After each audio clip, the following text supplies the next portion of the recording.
இந்த சமுதாயத்துல பெண்களுடைய கை ஓங்கணும், அவர்களுக்கும் சம உரிமை கிடைக்கணும்.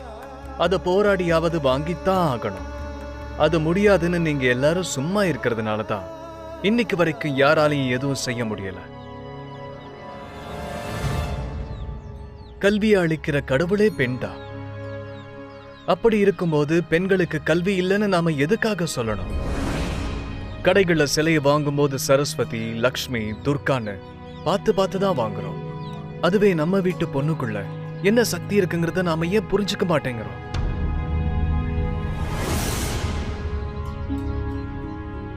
இந்த ஊர்ல யாரும் பெண்களை மதிக்கிற மாதிரியே தெரியல.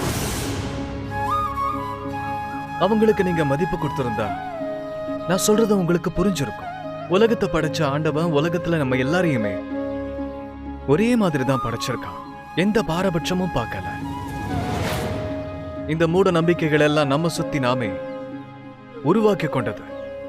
பெண்களுக்கு கல்வி அறிவை கொடுக்கறதுக்கு இன்னமும் நாம தயங்கிக்கிட்டு இருக்கோம்.